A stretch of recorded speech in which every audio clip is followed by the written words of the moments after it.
Assalamualaikum, my name is Keisha Rela Putri. I'm from 9A, so this time I will tell you about Timun Mas. A long time ago, there was a beautiful girl named Timun Mas.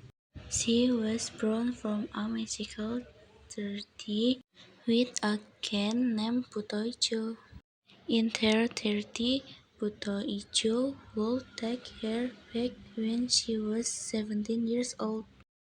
Timun Mas' parents then broke the promise and asked her to run.